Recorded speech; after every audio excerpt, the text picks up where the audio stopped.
آپ نے کبھی غور کیا کہ جب روشنی انسان کے سامنے ہوتی ہے تو انسان کا سایہ اس کے پیچھے ہوتا ہے، اور جب روشنی پیچھے ہوتی ہے تو سایہ آگے آگے ہوتا ہے۔ بالکل اسی طرح دین ایک روشنی ہے اور دنیا ایک سایہ ہے۔ آپ دین کو مقدم رکھیں گے، دین کو آگے رکھیں گے تو دنیا آپ کے پیچھے پیچھے ہوگی،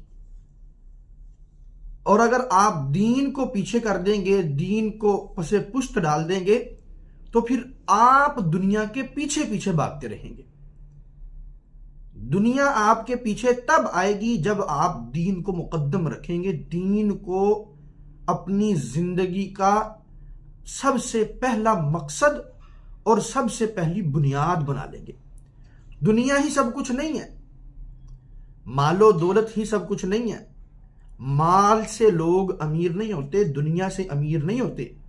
اصل امیری انسان کے دل کے اندر موجود تقوی اور عقیدہ توحید ہے۔ وہ کسی اہل دل نے کہا تھا، ہناک اناس فقراء جدا لا یملکون سوى المال، کہ ہمارے ہاں ایسے فقراء لوگ بھی پائے جاتے ہیں کہ جن کے پاس مال کے سوا کچھ بھی نہیں ہے، یعنی کہ مال کی حقارت اتنی کہ مال ہونے کے باوجود انسان غریب ہے اگر اس کے پاس ایمان کی دولت نہیں ہے، دین اسلام نہیں۔ آپ آج آزما کر کے دیکھ لیجئے، آپ دین کو مقدم رکھیں، اللہ دنیا کو آپ کے قدموں میں لا کر کے ڈھیر کر دے گا۔ اللہ کے ہاں دنیا کی قدر و منزلت مچھر کے پر کے برابر بھی نہیں ہے۔ اللہ رب العزت کے ہاں اگر قدر و منزلت ہے، ان اکرمکم عند اللہ اتقاکم،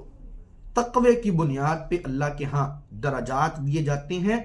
تقوی کی بنیاد پہ اللہ رب العزت کے ہاں لوگوں کو، لوگوں کے اعمال کو، لوگوں کے رویوں کو، لوگوں کی نیکیوں کو تقوی کی بنیاد پر تولا جاتا ہے، اور جس کا تقوی سب سے زیادہ ہے وہ دنیا کے اندر بھی کامیاب ہے اور آخرت کے اندر بھی کامیاب ہے۔ اگر آپ چاہتے ہیں کہ آپ کے پیچھے پیچھے دنیا چلے، دنیا سلام کرے، دنیا عزت کرے، دنیا آپ کو جو ہے نا قدر و منزلت کی نگاہ سے دیکھے، دنیا آپ کی گرویدہ ہو جائے، دنیا آپ کی فین ہو جائے، ہر چیز دنیا کی اللہ آپ کو میسر کروا دے، تو پھر آج سے ہی اللہ